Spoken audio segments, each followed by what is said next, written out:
put it out here. No, it's not. Tish, did you hear from All right, Carrie? calling the meeting to Handle order contract amendments? at The documents 7:01. Can I have a motion, please? Like make a motion to reconvene an open session. Second? Okay, roll call vote. Susan Manning? Aye. Susan Fox? Aye. Andrew? Aye. Elizabeth? Aye. Eric? Aye. Lorene? Aye. Ayes have it. Motion is carried. All right, next is order of business. There are no public appearances today. Can I have a motion for the consent agenda? I move approval of the consent agenda as presented. I'll second. Roll call vote. Susan Manning? Aye. Susan Fox? Aye. Andrew? Aye. Elizabeth? Aye. Eric? Aye. Lorene? Aye. Ayes have it. Motion is carried. All right, next. Our recognitions. Okay, Taylor Prairie School replaced their old and unsafe playground equipment, and students had a chance to vote for their favorite design. The playground was installed recently with the help of families who joined in to spread mulch. A special thank you from the Taylor Prairie team to those families and to MG alum and now an MG parent, Derek Rice from Houston Company, for transporting several loads of wood chips. Students celebrated Arbor Day by learning about and planting over 100 trees throughout Monona and Cottage Grove, and there are some photos for you to click on at the event. Already the month of May has been cause for celebration. We're celebrating Asian American Pacific Islander Heritage Month and Mental Health Awareness Month. Last week we celebrated National School Principal Day, Staff Appreciation Week, and School Lunch Hero Day. And today is National School Nurses Day. We continue to be humbled by the dedication of our Team MG and are so thankful for everything they do for our community of learners. Boys and girls track and field has had a successful start to their season. They've already hosted their home meet and have also won 7 events at their most recent freshman and sophomore invite in Baraboo, including Nick Cubas, who won the 800-meter run, and 4x100 relay team of sophomore Carson Nelson, freshman Abby Bukowski, sophomore Anna Raskob, and sophomore Layla Faki, who took first. For a full list of events who won their recent meets, there is a link. And lastly, we are fortunate that our schools have been able to host more in-person events so that our MG students and families can visit the buildings to see the creative work and spaces that students learn in. Recent and upcoming events include Fine Arts Night at Winnequa, Cottage Grove, and Granite Ridge schools, concerts and all-school events like the Month of the Young Child at Taylor Prairie. Thank you to our event attendees, classroom volunteers, and donors for making fun events and activities possible. And then also to note that there is a link for some additional activities, including Month of the Young Child. All right, there are no. Can we just add, again, I know Susan and I had the opportunity, and everyone was invited to go to the MG 21, and it was the middle school pizza party. And they showed us their gardens, and they had a pizza oven, and they cooked the pizzas in the pizza oven and made the pizzas, and it was really fun. And it's neat to see how they used that property. I mean, it's really fun. Thank you, Susan. Right, next, we do not have any correspondence and announcements. Next, the administrative reports. First is Dane County School Consortium, Josh Fossil, Director, and Anna Diamello, Career and Tech Ed Coordinator, Monona Grove High School. Okay. Well, thank you all for taking time to listen to us give our spiel tonight. It's been a while since I've been up in this room. So let's add real quick before Josh and Anna give their presentation. You may recall a few months ago I shared Josh's annual report with the board as part of my report, and so there's a little bit of information about our students. And we said at some point we would ask Josh and Anna to come back and talk specifically about our programs here at Monona Grove. So we appreciate them coming in this evening to spend some time with us.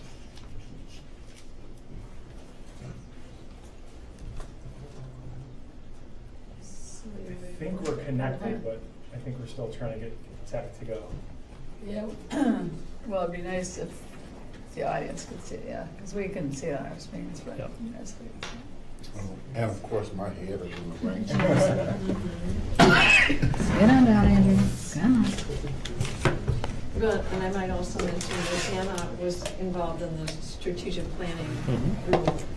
She gave a whole Friday and a whole Saturday to that group and provided some really good input. Mhm. And we talked about Josh at the table. Yeah.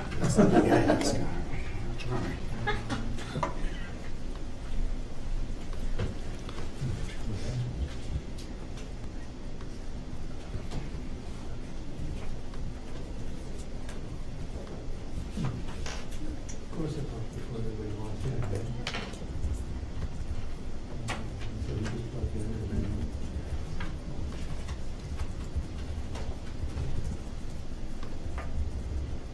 We're done.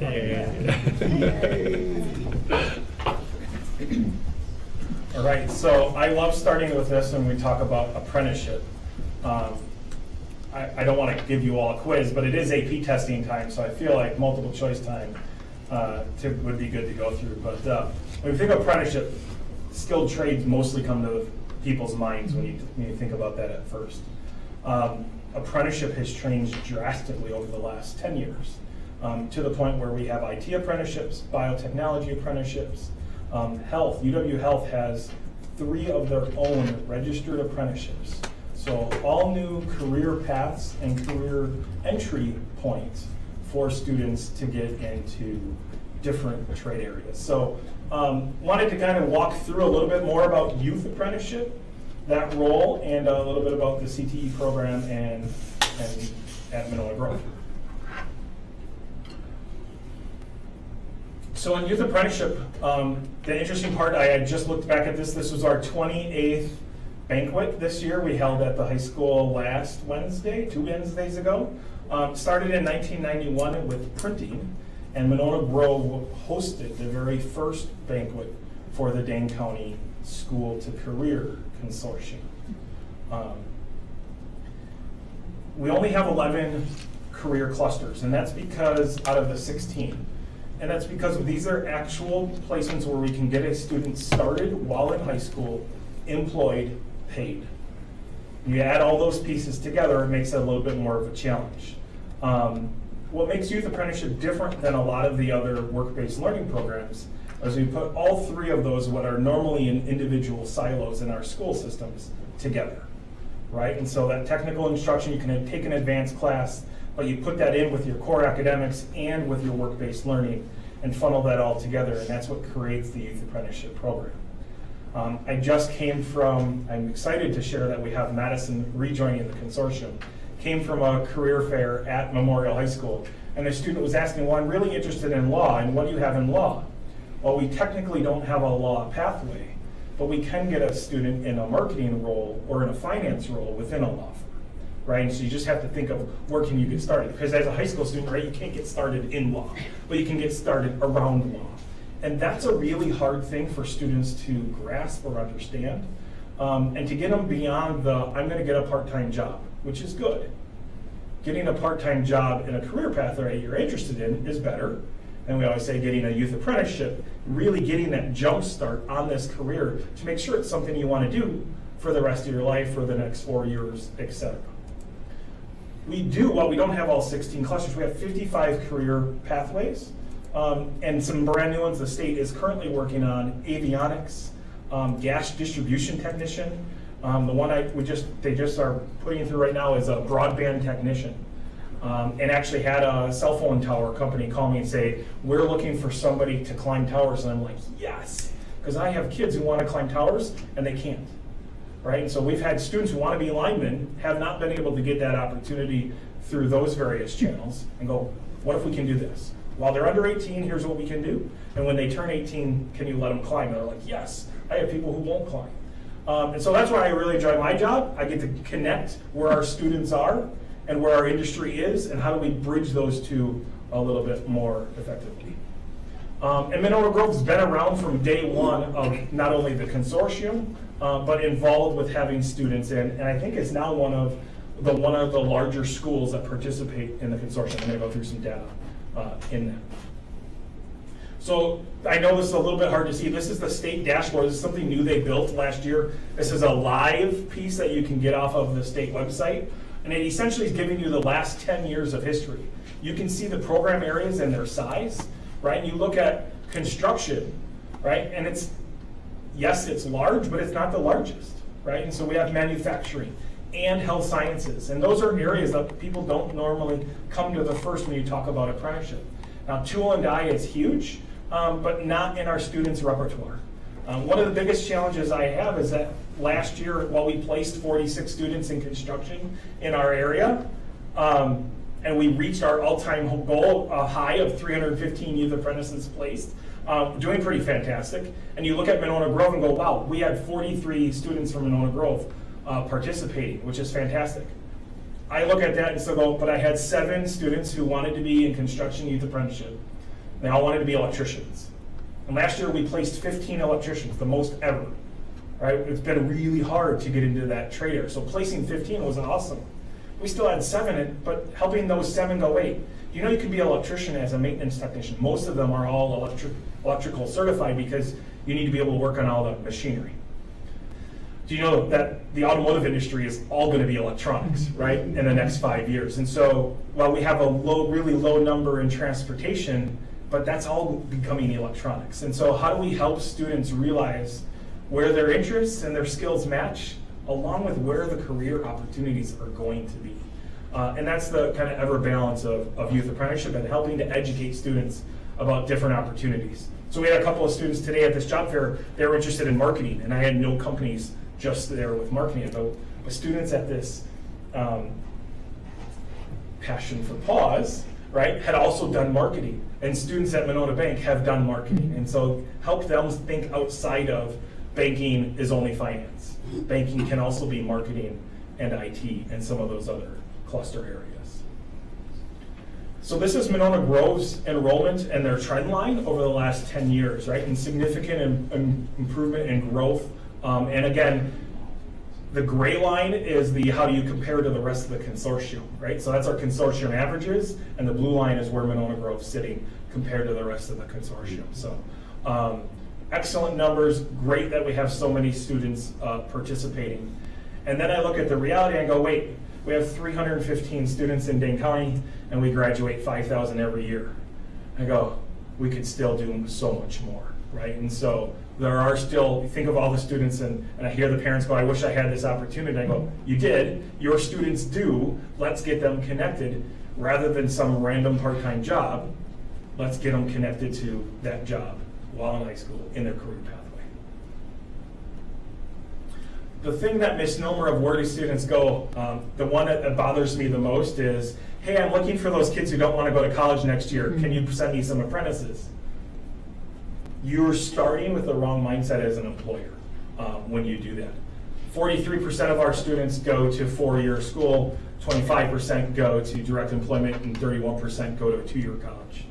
But more importantly, they're more successful at the 2-year college, which is significantly. They're about statistically similar from a 4-year success rate. But when you look at the 2-year success rate, it's significant.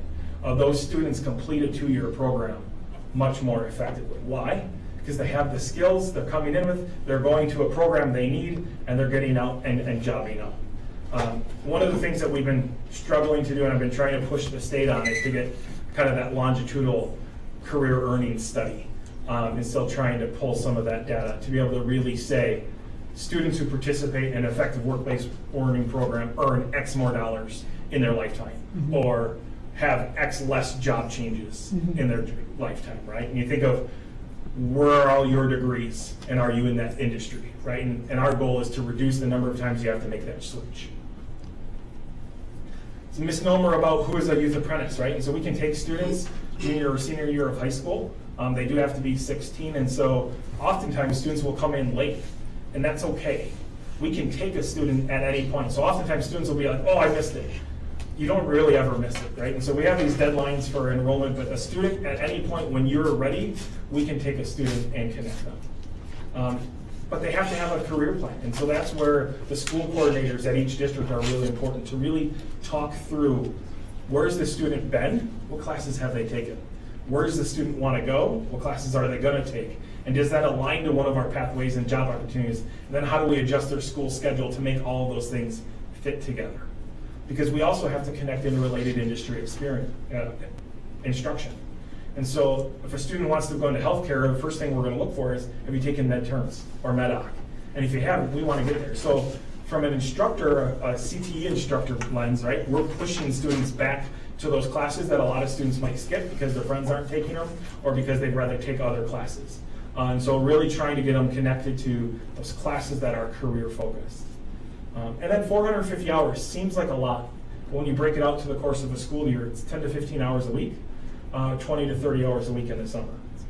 And our construction and health science students work double that, some triple, right? It's amazing how many hours. And we often have conversations, that's the other part. We were having conversations with those employers on, you don't want to burn them out, right? And making that student work a Friday till 11 o'clock and then call them in Saturday morning at 7 because a nurse called in, right? And that happens a lot to our students. And we get to be on the side of that student to say, don't do that because they're not going to want to stay with you, and we'll put them with a different employer who will. And so that's a really beneficial part of us helping to educate the employers as well. So a couple of pieces that we have in our office that I'm not sure everyone's aware of is that we have what's called the STEPS program. It's officially called the Workforce Innovation and Opportunity Act.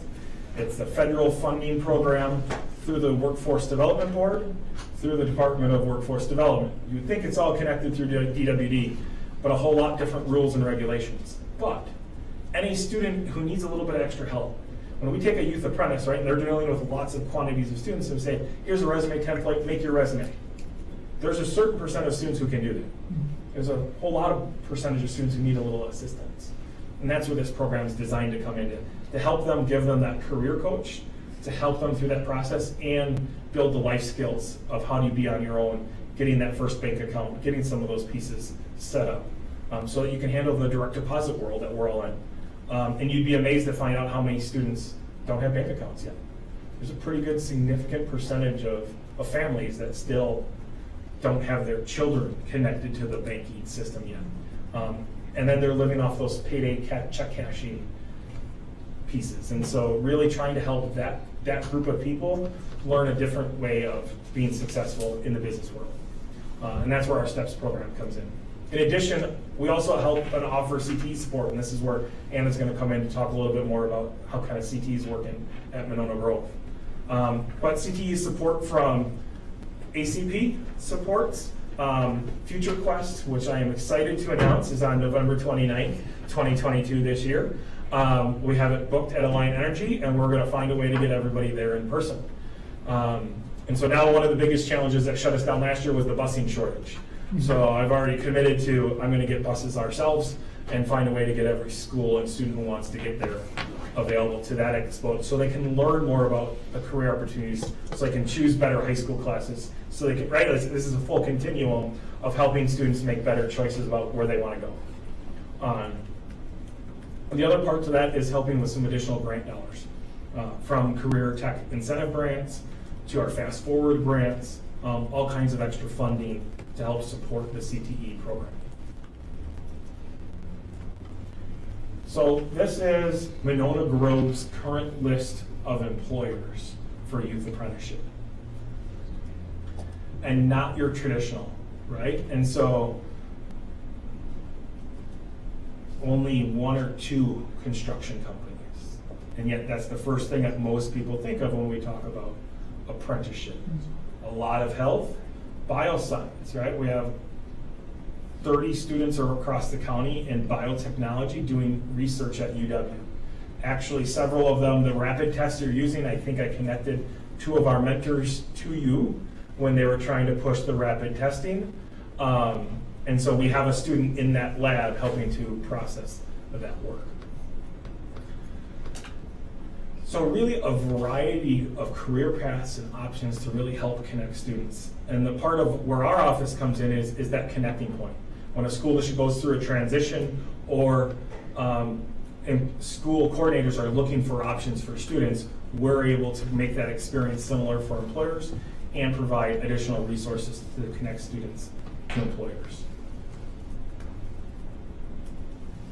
So the big thing that makes youth apprenticeship different than maybe co-op or internship or work release or all of the other options that are available to schools is the skills checklist. And I will tell you, that document is the most beneficial thing to an employer.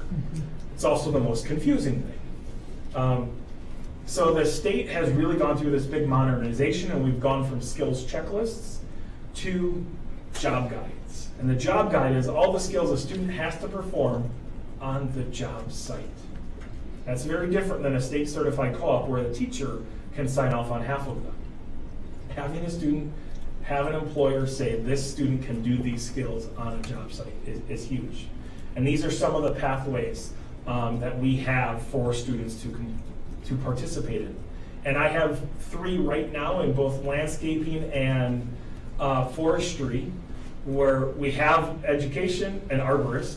We have education, we have employers waiting, and I just can't find students, right? So still trying to find more students for some of those areas. I don't know, I would love to climb trees, right? And so like for me, I would like the arborist thing. I just wish we could find more students that were interested in some of those areas. We have no shortage of students interested in biotechnology and engineering. And those are always areas that we're trying to find and place students in. What are some of your areas that you're always looking for students? I would say vet tech, in addition to biotech, but veterinary tech assistant. We have a lot of students in healthcare right now, like nursing, and we don't really have too much of a problem placing those students. But I'm starting to get more of an interest in auto tech, engine repair, some pharmacy, marketing, so a little bit of everything, I guess. So always looking for more opportunities for students. So if you know employers who haven't worked with a youth yet, feel free to send them our way, and I'll help give them a little education on what it takes to work with a student or not. We do have protective services on there. We have a little asterisk saying it's not youth apprenticeship certified because it's not state approved, but we do it locally because we have employers who want to do law enforcement. McFarland's a great example of that. We've tried to work with the city of Monona, and I'm hopeful that we'll be able to kind of go down that pathway again. We also have the fire, and so DeForest, Oregon, McFarland, Sun Prairie all have really active student fire department connections. So we're treating them as youth apprentices. We've actually developed a checklist to help support them as well. The other part to this is helping a school to career coordinator guide students on where they should go and what are the classes, and that's a real challenge. And so this is just a quick example of it, but every school in the consortium has a related instruction document that says, if you're a student who wants to go in this pathway, these are the classes we're thinking you should take. Now this goes back to like 2003, 2004 when Programs of Study came out with Carl Perkins. I was there because I built all of Monona Groves as a teacher with Ms. Hinder, right? And we did that, and there was a lot of pushback on people saying, well, you can't tell a student to take this class. But there are realistic things of when a student wants to go into business, statistics is a better class for math, and a student wants to go into engineering, calculus is the better class to take. Yes, we want them to take both, but you can't take them all. So really helping to guide students on the preferred courses.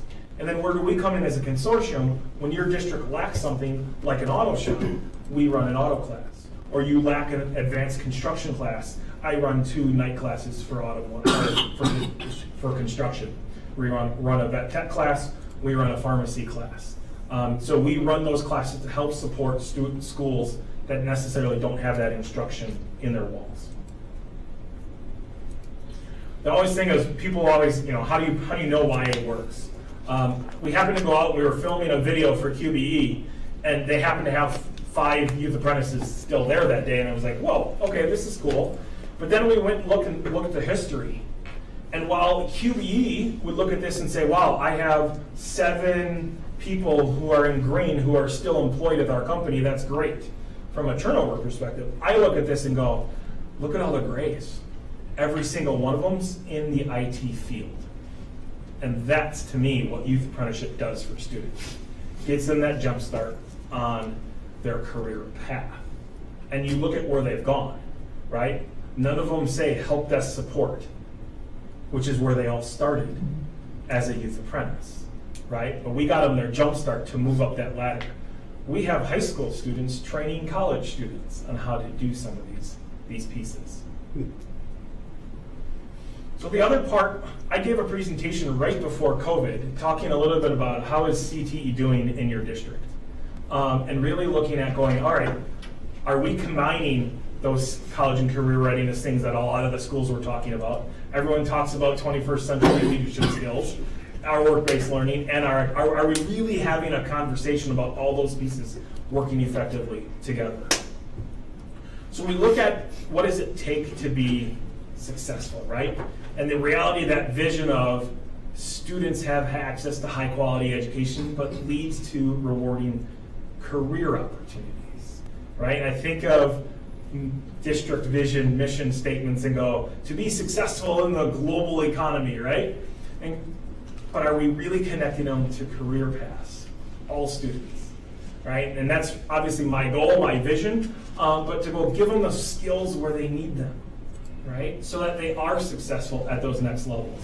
Because so often we see the data on college freshmen and their success rate is not very high. And so how do we help make them more successful at the next level? Give them as much preparation as we can before they leave us. One of that, the state's coming out and saying, all right, youth apprenticeship is going to be on the report card, so now we're the hot topic, right? So every district says, all right, we're going to just offer youth apprenticeship. Congratulations. But it's got to be more than just a report card, right? And so what is that? What are we talking about? Well, it's really going, all right, well, we're obviously, everybody knows we're super far behind everybody else on work-based learning, right? On the growth of how do we improve what we need to do to be able to get students into those areas. And so those are the three that have really successful work-based learning programs built into their K-12 system, right? And I wanted to highlight just a couple things I thought I did. Okay, talking a little bit about career pathways. So the state has undertaken, if you're not familiar, regional career pathways to try to say, here's a document that a student can go, all right, if you're interested in this field, here are the 5 career paths, and here's the education level you need to be successful in each of those different career paths.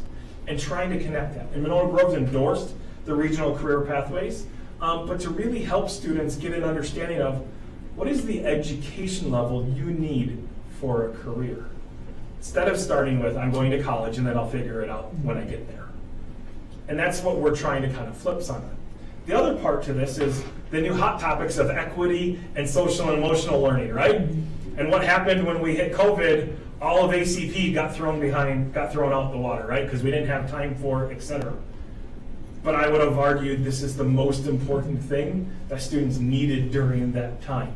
And it is social emotional skills. So we'll connect it. I have some links. All of you have this, right? So you can click on each one of these and it'll take you right to the link that'll show you how it's, so I'll walk a little bit through. This is a kind of cool social emotional learning crosswalk with employability skills.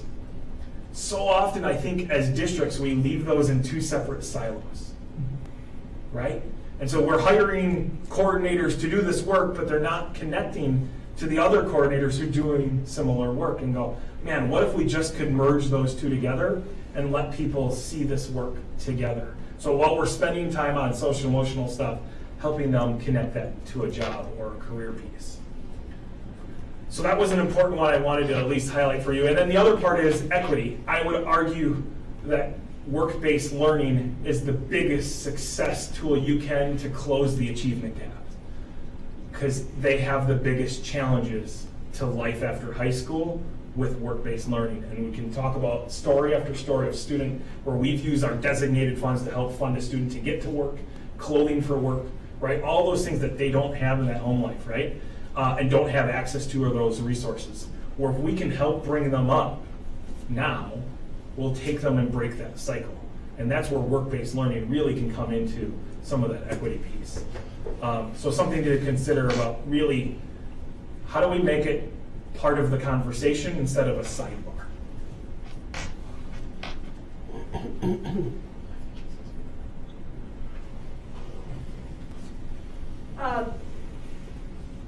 With being new to Monona Grove High School, I've been able to take this first year and just kind of, assess and learn, meet people and build relationships and see, and just, get a feel for being part of the Monona Grove community, Monona Grove High School.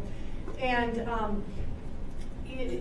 one thing that I thought about and Josh and I chatted about is the importance of seeing where we're at by doing a quality assessment, a quality assessment review to see where we're at, see what our strengths are, and see where we can make some changes so that we can leverage our strengths and build on some of those weaknesses so that we can help students have more of a fighting chance post high school in terms of what is it, at least what's an area that they might be interested in. Are we in the right ballpark here? Because I feel like students have some engagement issues sometimes, and it's not because they're bad kids or anything, it's that they don't have that hook.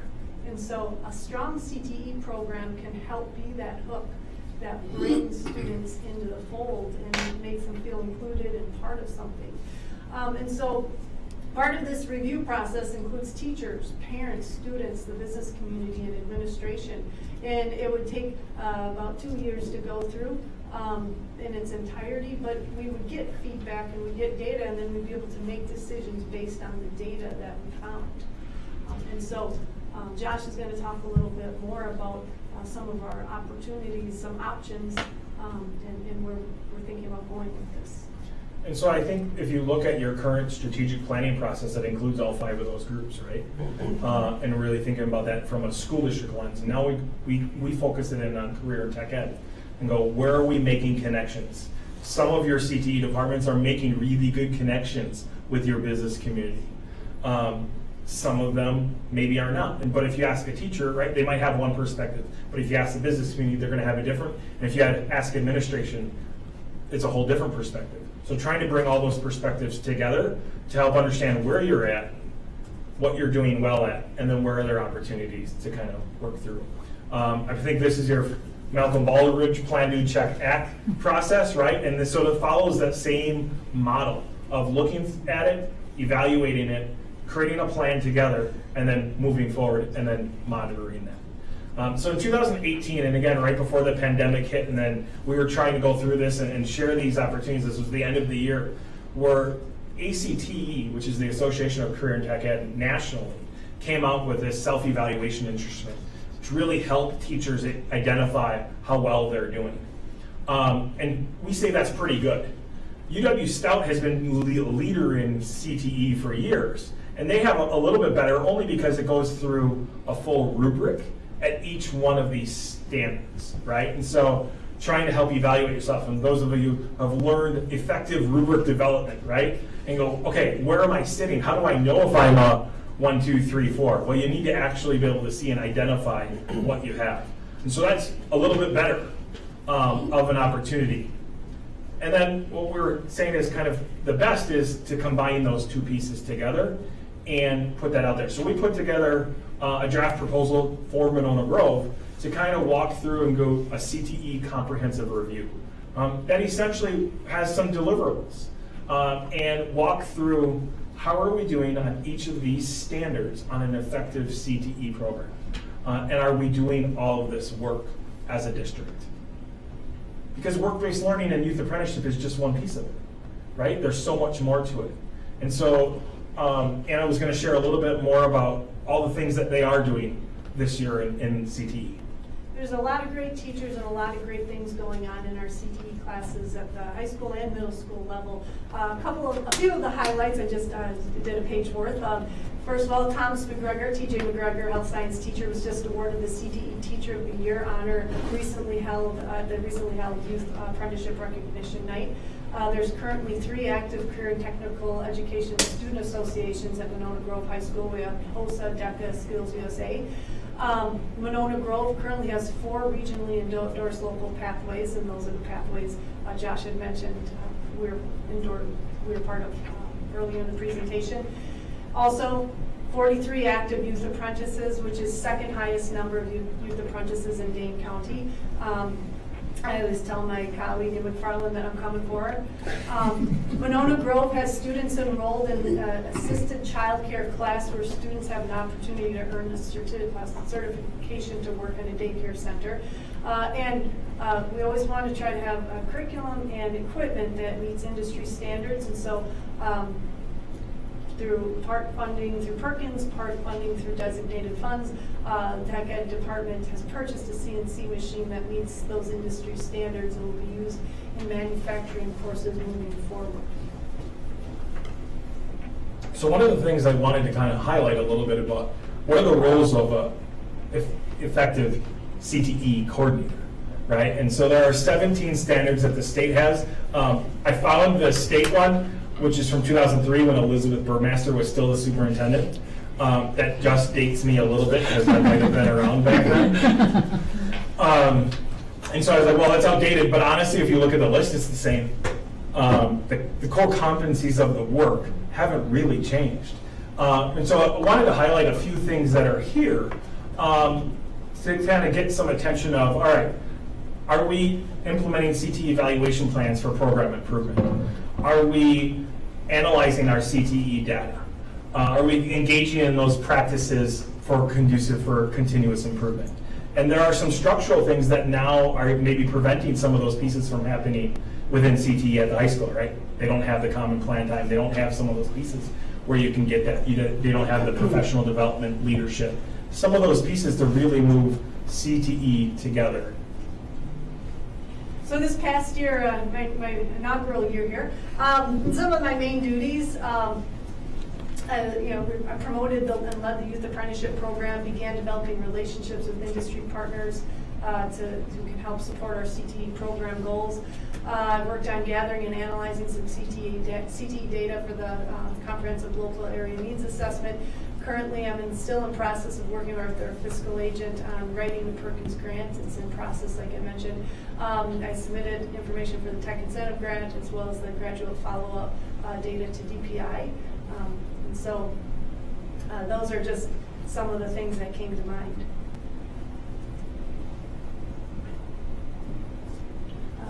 Some of the areas, some of the opportunities, obviously I want to continue doing the things that I had done this year, next year, and moving into the future, but I'd love to have the opportunity to partner with Josh and the Dane County School Consortium to conduct that analysis of the current state of our CTE program. It's going to allow us to celebrate our strengths, and it'll show areas where we can grow our CTE program based on data. I would love to leverage the website and social media platforms a little bit more. I feel like we need to amplify the successes in our curriculum, our CTSOs, our youth apprenticeships. CTE is this, they talk about this three-legged stool, and I think we're very well known here at Monona Grove for youth apprenticeship, but we want to make sure that, that stool has all three legs intact and sturdy. And then also, CTE is a 612 program. It would be wonderful to build a bridge between middle school CTE program and the high school CTE program through offering possibly more professional development opportunities with the goal of improving and strengthening our curricular activities. And we can also build a bridge with CTSOs between the middle school and high school as well. Questions? Eric? I have two questions. They're short ones. Well, I hope they're short ones. The first one, I guess, is for both you, Josh and Anna. Can you just give a brief of like the staffing overview? Because I know, Anna, you're the coordinator for Monona Grove, and Josh, you're the director. But how does that work with the staffing with like the 43 MG students that we have? It's a little bit, so I work with 16 Annas, right, across the consortium, so all the school districts. So they'll come to me with needs, opportunities for students. We also provide workshops to help support their students, career fairs, things like that. From a student coordination, it's a little bit different because the biotech program we take in-house because it's a pretty high level piece and a very competitive program. So then we supervise all those students. It's also really hard to park downtown. So I take that on and take all of those students, because we'll have one employer with 4 students from 4 different school districts. So all the biotech students, we kind of keep in-house, and then all of the rest of the students, those go right to Anna to keep up and maintain their connections with those. 1, find the employers. 2, keep up with students. Can you talk a little bit about logs and how you check in with students? Certainly. Yeah, so initially I meet with the students. If they say, hey, Ms. D, I'm interested in youth apprenticeship, I'll start building the relationship. We'll start working on, I'll send them the application. I'll kind of talk through the aspects of the application. I'll start talking about resume with them. We have templates that we work with. And then once they're accepted into the program, then we work together to, obtain that employment. And so once they get that job, I'm oversimplifying this, but once they get the job, you have an education training agreement meeting with the parent, the employer, and the student. And that's the first of a minimum of 3 meetings that I will have with the student that year, at least the first year.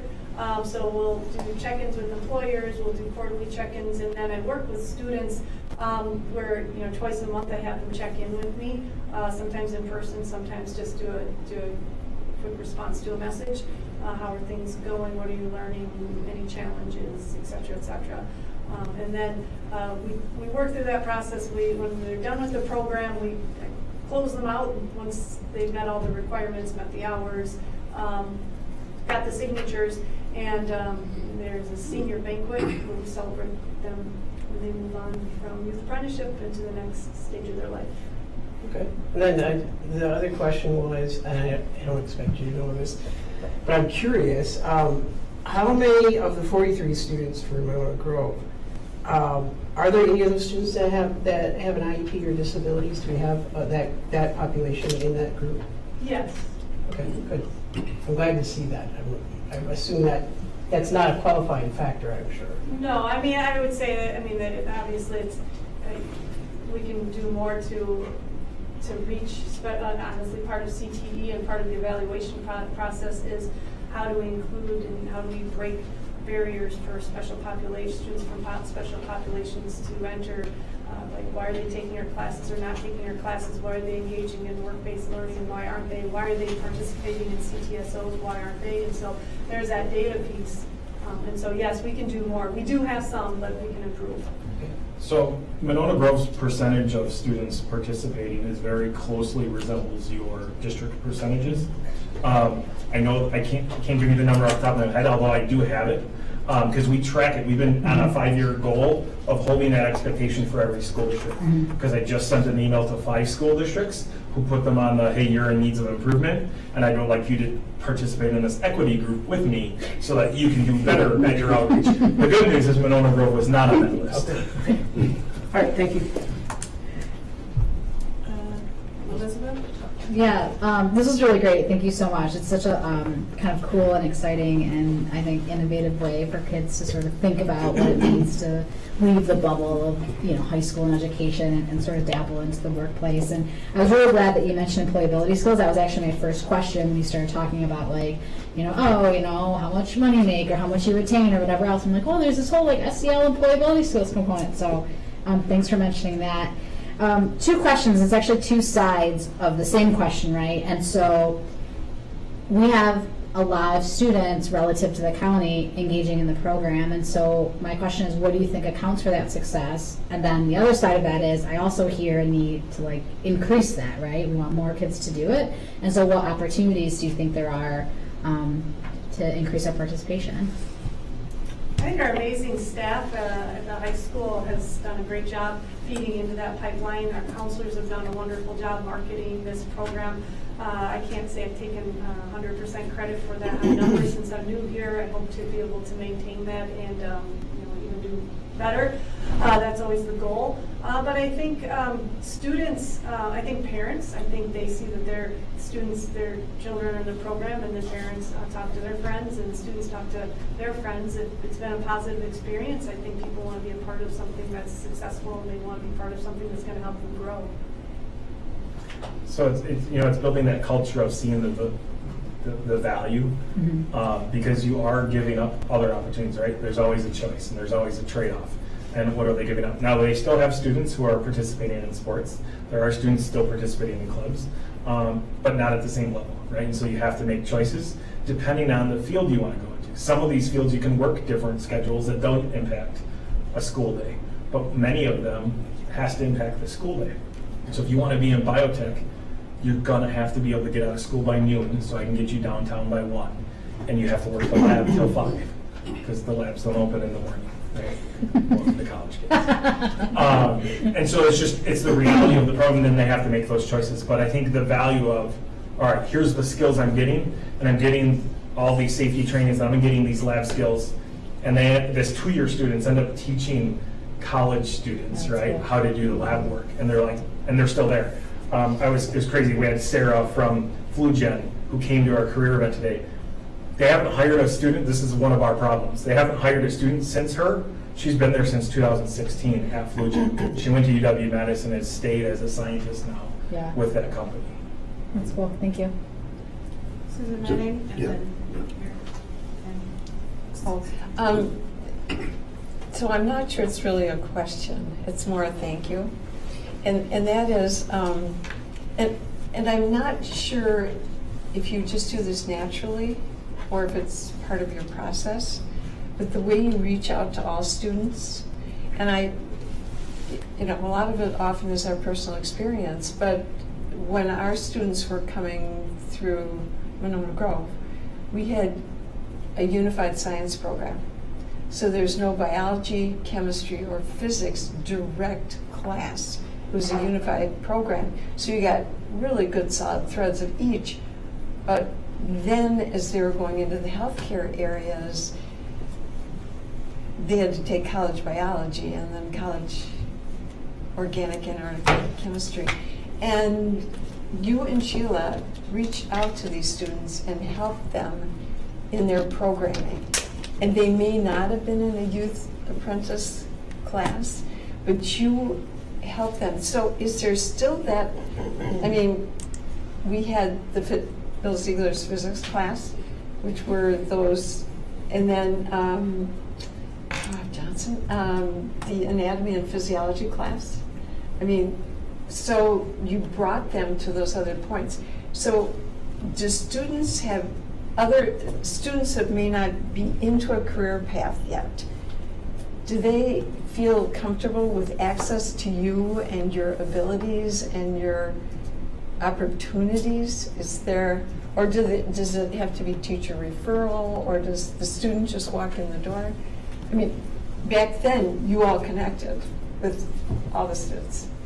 And that's where our STEPS program is really designed to help gear that extra support. I can think of a couple of students Anna has sent our way that have needed that extra support. And if the program, because they technically don't qualify, right, meet one of those check marks and go, guess what? We have this set of money to say, I'll just take care of it, and we're going to get that student to the job. We're going to get them there. One of those students, and it's not from your district, but yesterday I met with her at the bank, right, to help her figure out how to deposit a check mobilely, right, and then help do a bank transfer. And then, didn't have food in the house, and just recently had gone to a new place, took her and got her groceries, right, and helped her with the grocery shopping part of that. But we have her working at UW Hospital, right? And so it's a work experience, federally funded, and the hope is when she finishes that, they'll hire her on. So the challenge is how do we get more of those students to ask, right? To be involved, to be connected. That's right, because if they don't know, they didn't know we ask. can help them. You touched them on the shoulder. Susan, I'm sorry, Andrew and Susan. Thank you again for bringing all this information here and just a variety of opportunities. Just one question. What is the rate of students of color participating in these programs? So consortium-wise or Monona Grove? Monona Grove. Monona Grove, your number is pretty close to your student enrollment. So I think you're at 9-10%. You're pretty close to that from a youth apprenticeship perspective. And again, that's part of that same special ed diversity component that we've been trying to track and push for schools. We've had a couple of students that weren't as successful, but I don't think that piece matters. It's how can we put the support in for them all to get there. Thank you. And my question was just, a while back you mentioned that you run some night classes and things for things that aren't available during the day. How does that work? Where are those? It varies. So locations depending on- we used to run the pharmacy class here. Now that we're in down the street, we run it at our office. Actually, we ran two of them at our office, both a pharmacy and we ran an IT class this year down there. The auto one we run in Oregon, I contract with the Oregon auto teacher, and he teaches a night class. We actually have a parent from Monona Grove, Matt Baumgartner, who volunteers and goes down to that class and helps support because he wants to grow more technicians. And then, construction, I have a class at Madison College. We had a class this year where it was a trades overview, so it went around the county to each of the training facilities. The vet tech class used to be at Madison College. They didn't see a lot of connection. They have a long wait list for their program. So Matthew Reamer's mom, there's a date from my age.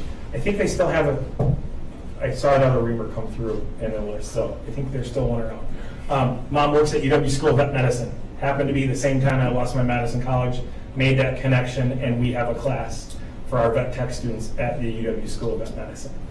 That's great, thanks, yeah.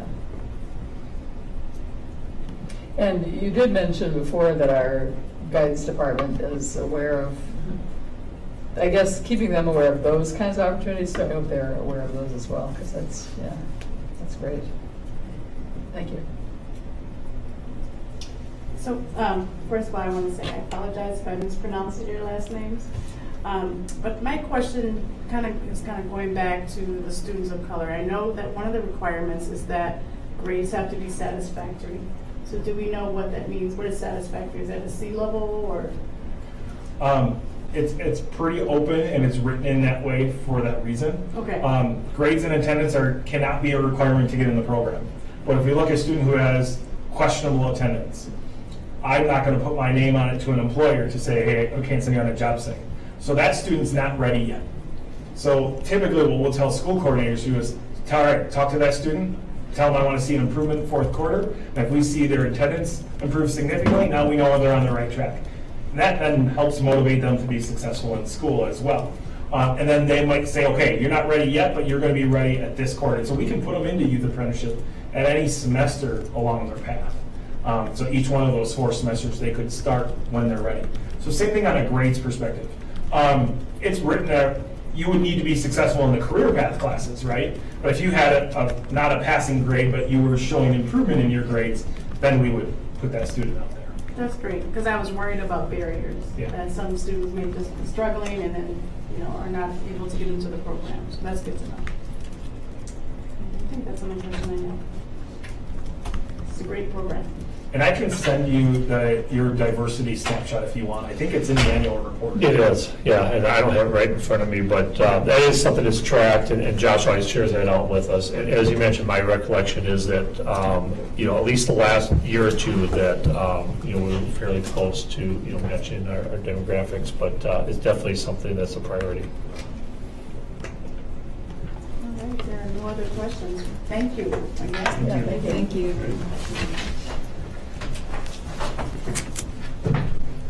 All right, next is the superintendent report. I just have 2 real quick items that I don't have a written report, but I just wanted to kind of give you a quick update on. The first with regard to updated enrollment projections and staffing plans. So a little bit later tonight in the agenda, you're going to see on the agenda to talk about open enrollment seats, and so Jared will talk a little bit about our updated enrollment projections at that point. I just wanted to share with you that since the last time that we looked at them in earnest in March as we're doing staffing, of course, things continually change.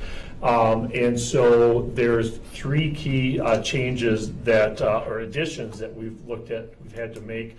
Winnequa Kindergarten, And again, you'll see that when we get to the open enrollment on that chart, that we are now moving from 4 sections to 5. Otherwise, we would not have been able to maintain our class size goals, per board policy. So that'll be coming up a little bit later tonight. And then special education. That's something that when we have to start this process in January, of course, a lot can change between then and even next fall with what IEP needs and so on. And so Krista's been working on that, and we are looking that we have a need for 2 additional special education teachers. And so one will be at Granite Ridge, and the second will be primarily at the high school with a part of that FTE going to MG21. And so all this we'll put in writing for you at a future board meeting, but I just wanted to give you a heads up that that's something we're still working on, and that is a little bit fluid, that as those needs change. The other thing I'll just share briefly, again, we'll get some more detail later, but we're in the process of, Jared and his team are going through the open enrollment applications. The window ended at the end of last month, and so next month we'll have a better idea of how this is all going to flesh out. But MG21 is looking very strong in their enrollment, particularly for the middle campus. As you know, that's something that's been, kind of a work in progress these last couple of years, and it looks like it's possible we actually might fill to our capacity of 30. But those aren't final numbers yet, but it's looking really good. So I just want to put it on your radar. We're still working on it, and I would say then likely in June we'll give you an updated report with some firm numbers for both staffing and enrollment projections. Elizabeth? Just a quick question, Dan. Given kind of like the state of the workforce, do you have concerns around recruitment of some of these positions? Yes. I think you'll see tonight, or in tonight's consent agenda, there was a pretty long list of hires, and it's going well, but it is still the same trend that the number of applicants, of course, is quite a bit lower than it has been in the past years. And as we get to the summer, we'll talk. I mean, so far in these last couple of years, we've been able to fill positions, but the short answer is yes. It's a challenge. Keep us posted. Thank you. Okay, then the second thing, just wanted to mention real briefly, in one of my email updates to you, I mentioned a slight revision in our COVID protocols. And I just wanted to make sure that we understood what that change was.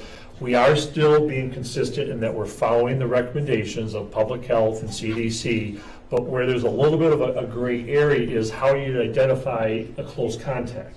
And so what we had been doing for a couple of months is that if we had a positive case in an elementary classroom, we considered every student in that classroom a close contact. Well, the reality is probably not every kid in there is necessarily, but to go through and actually contact trace and all that is really challenging. So after tracking our data for a couple of months, we have very clear evidence that there was not spread, in those situations. And the result of having that identification was we were excluding a lot of kids, particularly students who were unvaccinated that were forced to quarantine at home for a minimum of 5 days, where if vaccinated students could remain in the classroom monitoring symptoms and so on. And so we were really concerned, again, our goal was always keep kids in school, and we felt that adjustment about how we identify close contacts made sense. So we no longer are automatically assuming every elementary student classroom is a close contact. Still, when we have that, we're reporting to parents that we've had a case and asking them to monitor symptoms. We are requiring masks in those situations where we've had that. And so, again, we'll continue to monitor. So we're not through this yet. We'll go right up until the last day of school and keep monitoring that. But we feel good that it's been less students excluded.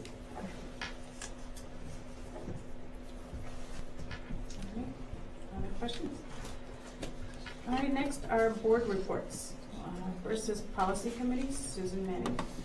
Okay, so the committee met on May 4th. We continued to review the Neola Volume 30, Number 2 policies with the Neola updates. And the other thing is we have future agenda items that we're working on. We're working on a wellness review of the wellness policy, and again, we've needed staff input on that, so we're still working on that. We are continuing to work on the SRO related policies.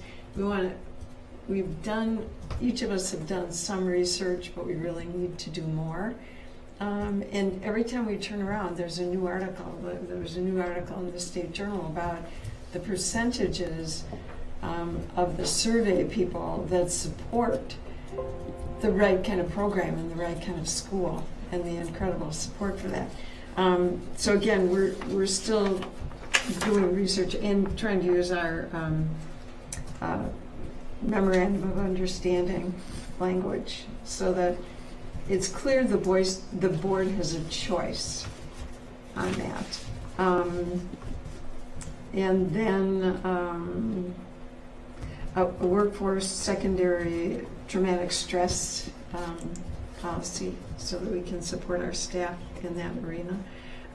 So when we're looking effectively, my thought was I wouldn't review each and every policy that we went through. We went through at least 11. And again, many thanks to the committee and to Dan for the work that they do. I'm not sure. It takes 2 to 4 hours to prep for this committee meeting, and often significantly longer to do the additional research. And the committee's been very committed to doing this. So we did updates on drug-free workplace, grievance procedure, missing and absent children. Basically, they added definitions, children at risk of not graduating, school-sponsored publications and productions, authorization to make electronic fund transfers. Jared reviewed that. Spending federal funds, student fees, fines, and charges, waiver of school fees and fines, and control of casual contact communicable diseases. And that one, 8540, has a lot of the COVID pieces in it now that were in there before. Effectively, 80% or more of this work is clarity to make it more readable and user-friendly. The additions were basically definitional. Your thought, Dan? Just, yeah. And Dan came supporting the changes, and we did all 11 policies in an hour plus because it was fairly simplified. There weren't any in-depth changes. It was just adding a word to make it more clear, like changing district to, to board, or just fairly simple things. So as you look at the ones for first read, if you have any questions, I brought your packet. And Dan has worked with staff on all of these, so. And if you have any questions about the funding ones, you have Jared right here. Susan, I have a quick question. In regards to the SROs, have you worked with the oversight committee at all? Because you were saying that you were doing research. Have we done what? No, okay. Because you mentioned the SROs, and you were saying, you were talking about research. So I was just asking, did you? The research we've done is basically research in that what we've done is we've looked for other districts that have policies or national pieces and policies. We have not specifically worked with the individuals, and that's a piece we still want to do, and legal counsel. Gotcha. So that when we bring it to you, you don't have to question the legality of the wording. Can you do this? Can we pass this? And can we do this? And actually, Susan may want to add to that. We were going to do a work group. Yeah, that's what I was going to say. Dan had some initial conversation with an attorney about it, and it wasn't definite that we'll have a standalone policy, but that was something to be looked at, and he was going to look through our other policies as well, because there are a lot that have statutory pieces to them, so some we don't have the ability to change, some we do, but we did talk about having a work group at some point. Elizabeth suggested actually, probably later in the summer. I think it'll be a while off, but that would involve staff, other staff members as well as maybe some community. We didn't talk about it all who would be there, but just some sort of, just so we could all kind of talk it through and see what the policies are that are relevant, because there are about 5 or 6 policies that sort of hit on just intergovernmental agencies that whether you have an SRO or not, you still need to have those kind of search and seizure, that kind of stuff. You still have those policies. So that's what is the role of the SRO, and that's the piece that we're talking about. Well, and I think our thought too was we wanted board discussion and input before necessarily we started bringing language to you saying, do you like this? That way we can get a feeling for what your thoughts are and what you support and where you want to go. And, you know, it's kind of like when you had the physician come and talk about COVID and masks and vaccinations. We all had a whole huge variety of questions. And I think as a group, we anticipate that happening, and we'd like to have that before we start to finalize language that we would bring to you. Does that make sense? Yes, it does. We want your input. All right. Move on to the Monona Grove Education Foundation.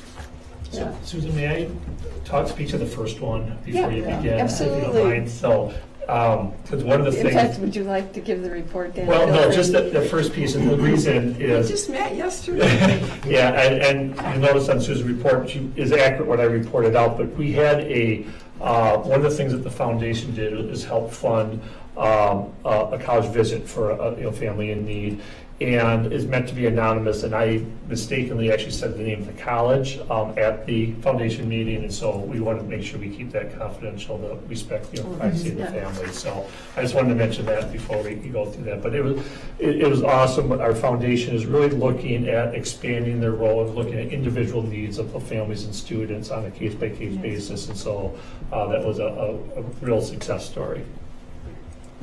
Yes, and actually, the recommendation came from a guidance counselor. It did, Correct. yes. Yeah, Yep. which was, and that they can go to the foundation and have that discussion. So that, and did you, the trip was, Yep. they've had the trip, they're back, and they reported out at that meeting, and so, Yeah, so it will be enrolling, and it's just a tremendous okay. opportunity. I just thought with the confidentiality piece, Yeah. the student will be enrolling in this college, which is wonderful, and a major part of it was the personal visit. So I think that was really neat. And Dan continued to address in his report to the foundation that they will continue to look at addressing student needs, not just teacher grants, but student needs, because that's a fairly new, innovative pathway that they're taking, which I think is really interesting. And then other announcements, senior recognition night, May 18th. Kathy Klinke is going to be presenting the scholarships. They're presenting 15 scholarships with a award value of approximately $13,000. I mean, this is impressive. They also gave an update. They have a grant and awards committee that Jane Beebe chairs, and she just gave an update on the Play It Forward plan. And effectively, what they do is they give each school an amount of money to use toward student needs. And they just talked a little bit about some of the things that were being done. They gave additional funding for clothes to one of the schools. The interesting thing was one of the high school counselors requested some personal care items for a student. And so they had this kind of display case built that's filled with personal items and snack items, which is in the high school. I think it's in the office, actually, where students can come in and pick up personal items and snack items. So, I mean, it's really neat. And finding out what the needs are, I think, has helped them develop the things they have. Grab-and-go boxes is what they call them. And they've also been helping with student programming, such as a driver's ed class, or things that might have an extra expense. No new updates on the communication. Mary O'Connor's working on Traditions, which is the alumni newsletter. They gave an update on the golf ball drop fundraising event. It will be Saturday, October 8th at the Monona Dream Park. Just because of the way it's built, they like it provides for good community involvement. They're doing the ticket structure the same way for the same price. Generally online, $25 per ticket, and then 20 chances to win, depending upon where the golf ball drops. So that's great. And then they basically approved an ongoing scholarship for another year that looked like it was going to expire.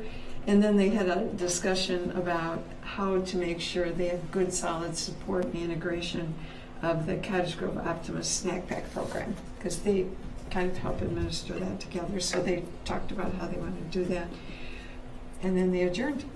So again, they're doing some really neat, expanded, more student-focused that they're initiating from their board versus just a staff request. Wasn't that your thought, Dan? Yes. And Dan is at all the meetings, so he's right there. Thank you, Susan. All right, next is Personnel Committee. Susan Fox? The Personnel Committee met on May 3rd with the MGEA. We exchanged initial proposals and met in closed session for a while. We are, it was just for MGEA with the teachers, and then we're meeting on the 17th with the MGEA to exchange proposals with the paraprofessionals, and then also to continue our discussion and negotiations with the teachers. So nothing else to report at this time. So. All right, moving on to possible action items. First is the policy revisions, second reading.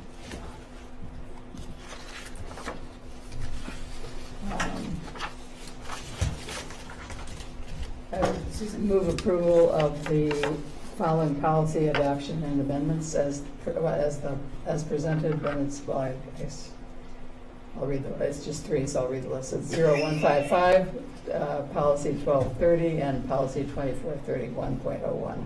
Second. Okay, any further discussion? Roll call vote. Susan Manning? Aye. Susan Fox? Aye. Andrew? Aye. Elizabeth? Aye. Eric? Aye. Lorene? Aye. Ayes have it, motion is carried. All right, next is the 2022-2023 revised open enrollment recommendations. All right, as Dana indicated, we are adding our staffing the kindergarten section at Winnequa at 5 sections instead of 4 sections, which we had originally planned in January to have 4 sections. So the document that I have here is the recommendation to add an additional 10 open enrollment spots at the kindergarten level.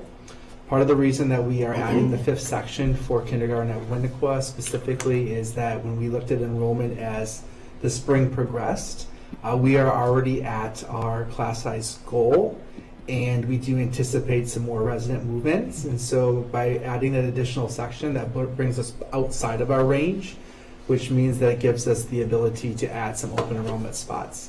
What I can tell you is open enrollment applications have closed that ended on the April 29th. We have about 243 applications. And right now at the kindergarten level, we already had approved for 14 spots, and this additional 10 brings us to 24. We ended up only having 18 applications, so we'll end up having additional seats if anybody applies through the alternative open enrollment process. These 10 additional seats gets us to our class size goal, so if there is additional enrollment, we won't be exceeding the class size guidelines that's set by board policy. Also in the on board docs, I did provide a working document of where we're at, sort of looking at with enrollments. And you'll notice that enrollment continues to progress in a positive manner. You'll notice that in all the areas that we had projected to have open enrollment seats available, we're still below that class size goal, which then these numbers allow us to fill that to balance our class sizes without having to do any type of reductions. But it also allows us to have some growth. We do know that there's growth coming in both communities, specifically in the Cottage Grove community with the additional apartments in the residential growth building that's happening. Dan and I did meet with the Village of Cottage Grove the other day, and it sounds like some of those apartments will be starting to open up in November, and some will be phasing in. So we would imagine we will start seeing some of those students come in, if it's not at the beginning of the school year, but definitely probably midway through the fall. But we're definitely positioned in a situation where we'll be able to absorb those students. And along with opening Granite Ridge, it has opened up space in all of our other buildings to absorb that. Eric? Is 16 a number that as long as we stay above, we wouldn't have to worry about reducing any staff? Because you mentioned that there was it 8 or 6 students that, So each grade level has a different. I'm talking about kindergarten specifically at Winnequa. So there are our class size goal that we're achieving for kindergarten there, is 20. Yep. So, but we needed to, if we would have just added the additional section and did not open up, we would have fell below 16. Got it. And that's why we added more open enrollment. Susan Fox? My question just has to do with space. Every time we add a section at Winnequa, I start to worry a little bit about it. How are we doing with that? We are the principal facile there. Okay. But if we ultimately went with 5 sections in every class, we would be out of space. So we do have some sections that are still at 4 at the upper level. But we can handle 5. We can handle 5 at this That's point. probably it, though. Okay. All right, thank you. Do we have a classroom in the library? No, I'm kidding. No, No, not anymore. we took all our ability out. It's been done. Yes, it has been done. I don't want to go back there. Mhm. All right, no other questions? I have a motion. Oh, Well, I was just going to make a motion. Motion to approve the revised open enrollment seats for 2022-2023 as presented. Second. Yeah, Any further discussion? All right, roll call vote. Susan Manning. Aye. Susan Fox. Aye. Andrew. Aye. Elizabeth. Aye. Eric. Aye. Lorraine, aye. Ayes have it. Motion is carried. All right, next is the 2022, 2020 through 2027 strategic plan. Andrew? I'd like to move approval of the 2022-2027 strategic plan as presented. Second? All right, any further discussion? Yeah. Susan Manning? I just have a couple of questions. This was a really great, is Anna still in here? Really great process, and the ideas and the information that people came into in the ones that I attended as a board member were really great. They were really great discussions. And there was one point where it was just over a word as we were building the vision and the mission. I mean, there was one word, and for some reason the group just couldn't agree on it, and so they were like split right down the middle. And Joe, who was running the program and did a great job, said, okay, well, 2 more on this side, we're going to do that. And I just raised my hand and I said, can we just take 5 more minutes and just see if we come together? He said, of course. It was less than 5 minutes. Was it 3? Full 100% consensus. So what you see in the work, I think, that was done is really a strong consensus from a very, very diverse group that supports the language and the pathways for this program. Susan Fox? Yeah, I'll just do that.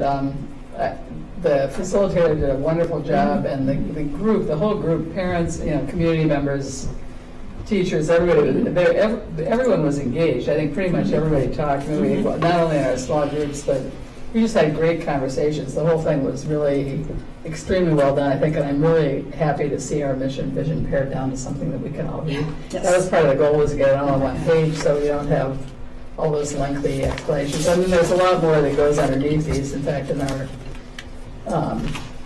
it might be only administrative, kind of, if you look at the architecture, you sort of see how it all fits together, but anyway, the PDSAs and stuff we're already familiar with fits in underneath all this, so it was really a good process, so felt really good about it. And to just add on to that piece, one of the things that Joe asked us was, we're sitting in this room, and he said, can you state your mission?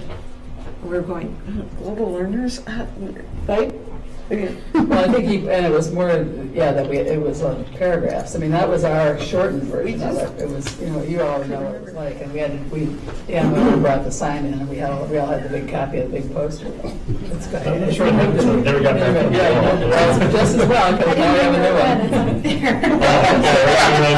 new one. But it's, Well, and the amazing thing is, he said, when you leave here today, I want you to be able to at least provide some of that thought. And I thought, oh, geez, that's like that test of the doctor. Can you say bell, rabbit, apple, And safe, equitable, inclusive learning environment. I mean, and you can say that, think that, and remember that, and strive for that. Anyway, I felt really positive on it. That's interesting that you said that, Susan Fox, that you tried to condense it at one page, because my question was going to be only one page of the strategic plan, where's the rest of it? Did you open the other document? I That was my first Yeah, there was a question. bunch of other documents. There was a performance measure document. And Yeah, but that's only not- 2 pages. And that's not, well, there are, It's short, right? Yeah. it's supposed to be short, yeah. So, It's supposed to be, why is that? I'll let you answer that. sure. All right, so, so this is the first page of what we'll end up with is hundreds of pages of documents, over time, to support this. And so I think the biggest difference between this and what we had in place in past was already mentioned, the mission and vision, to pare that down to shorter statements. We took almost a full day to write those 2 statements, but more importantly was the process and going through that SWOT analysis, where that dialogue that helped guide the rest of the piece as well. The other thing I guess I'd point out is that a major change in the district pillars, the 4 that remained we had in the past, but we did eliminate the pillar of providing equitable opportunity and outcomes, with the idea that has to be ingrained through everything we do, and not just a standalone goal. And then the strategic objectives, those bullet points are to kind of get us started. So the next steps from this, we're asking the board to adopt, this one page. Okay. Next week, we have a team of administrators that are meeting with Joe again for about a half day, where we will further refine some of those performance metrics, as well as start developing action plans That's what I was for going to this. say, more of an action. Yeah, Okay. and then from there, the next step is we'll take it to the full admin team that also includes some teacher leaders in June at our retreat. And then the work that we'll have there will be bring back to the board. And then in August is when we have our school leadership teams. And so they'll continue to progress. And every time we write action plans and annual goals, those will be coming to the board. That makes sense. I think a really good, helpful thing to look at are the potential performance metrics, and we came up with those in various small groups, and it says potential for a reason, but I thought the list was pretty impressive for each pillar, the kinds of things that we should be looking at, and talked about disaggregating more data than we have in the past, and I thought that was really helpful as well. And that's the kind of thing that'll be refined, and there'll have to be schedules built about when you do all that, obviously. Well, and the other thing they gave us was a packet when we walked in on strategic plan data, progress made. And so, again, as a board member, I found this very interesting, and it's accessible, and I know Dan. And then they basically gave us the process. And one of the really great things was we kept looking at, well, you haven't really talked about, were there 4 of the community and kind of engagement presentations, and they looked at strengths, weaknesses, opportunities, and threats. Mm-hmm. Yeah. And then we looked at all of their comments. So we didn't just work within our own groups. We had a significant amount of information from the community and the staff that we were really forced to use as we built the language. Yep. Yeah, and when you relate to that, one of the things in board docs is the SWOT analysis, and that also was pared down to main points, because again, the goal was to make this more accessible to people. I mean, I have to admit that when I would read through our previous strategic plan, I'd read through that one-pager thing. But when you start reading through all of the other pages, and even the one page was kind of long, and the point is to make it more accessible to people, and then have all the backup material available. So, yeah, we all felt really good about this piece as well. Well, readable, understandable, and a piece that when you read the words, you know what they mean, and you can come in as a group and say, okay, I know what our goal is. And when you make a board decision, you can say, these are the things we have to look at. And we would occasionally, I mean, Dan would remind us when we were making motions and things, mission, vision. But with these, again, safe, equitable, and inclusive learning environment and engaged learning where equity is prioritized. And to be able to say that and know that it's a part of you. Yes, Elizabeth? Yeah, I actually appreciate how pared down it is, and I think that to me these are the right pillars and the right bridge under the pillars. I think I had shared this before at a previous meeting that my preference, and it feels semantic, but I think it matters, is that we call this a framework as opposed to a plan, to recognize the fact that these are sort of like both aspirational and constantly ongoing, and to me plan feels like a thing with which you can achieve. So just putting that out there again. So just to have said it.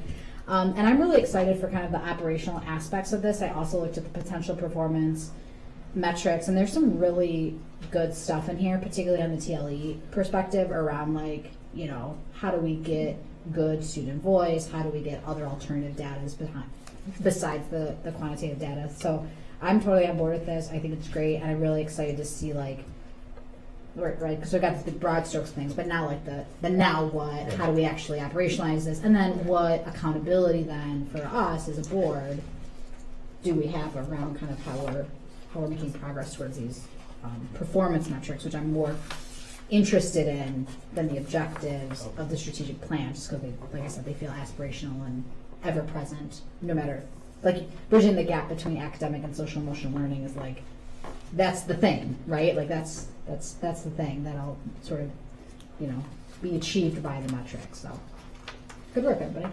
I would agree. All right.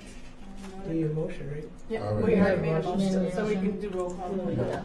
All right, Susan Manning, Aye. Susan Fox, Aye. Andrew, Aye. Elizabeth, Aye. Eric, Aye. Maureen, aye. Ayes have it, motion is carried. Oh, I had one more question. I forgot. Is it too late to ask my question? Too late. Just kidding. Go ahead. Larry was- Were we going to talk about sustainability in here somewhere? Peter's not here. He's not here. No, not sustainability committee. I mean, in the strategic, in my head, it's just forever a framework to me. Yeah, so it would fall under the pillar of financial sustainability and efficiency. Is it in? But is it specifically mentioned? No, Okay, that's where I was but curious. it could be in part of the action plans. Okay, thanks. All right, moving on to discussion items. First is policy revisions, first reading. I'll just mention, Susan spoke to it in her report already. This is the entire volume update. Many times it's much longer than this, so, yeah, I think, if you've had a chance to review, have any questions tonight, if not, bring them to us and we'll be glad to talk through them. Yeah, again, if you guys end up with any questions, just send them to us. And I've got really a whole packet of notes on each of these, and Susan's minutes are great, and I'm Well, pretty there's sure. really only one new policy here, and it's, we have it, I think it's only new for administration, right, the criminal history record check. And we already had it for, so it's not really all that new. So, yeah, nothing, I was just looking through them, but I don't think there's anything really earth-shaking in terms of change, modifications.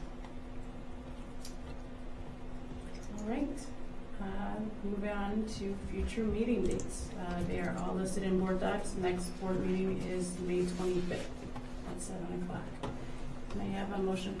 Before we adjourn right quick, I'll make that motion, but before adjourn, I would just say, Dan, Nicole, all the principals, Jared, thank you for hanging in, finding new people, because I know it's been a whirlwind of people leaving, and, you know, we hear it, we work for our students. I know that the board would agree. You guys are doing a wonderful job. No one probably tells you that, but you know me, I'm going to tell you, you're doing a wonderful job and trying to get more people and get into that Monona Grove longevity of being for our kids and our community. So I want to just thank you guys for doing the best you can to get people into our district and try to stay and work, because it's very, very hard and difficult out there. So thank you guys. One PS on that piece is thank you, as Andrew kind of alluded to each and every staff member we have right now who's staying with us and working with us and saying hello to us when we walk in the door and doing strategic planning with us and trying to keep a smile on their face. Again, with the healthcare piece, you know how stressful it's been for those people taking care of patients, and our teachers are doing it at every level, and our staff. I mean, the support from the staff is amazing. So in terms of Teacher Appreciation Week, greatly appreciated. Thank you both, Andrew and Susan, for bringing that up. Yes. I'd like to make a motion to adjourn. Second. Making that motion. Who's the second? I didn't hear it. All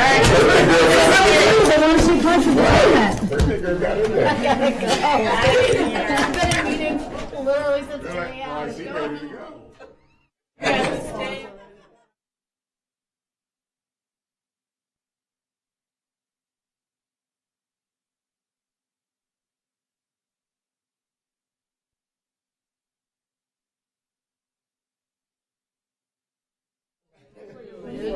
Oh, boy. Strong by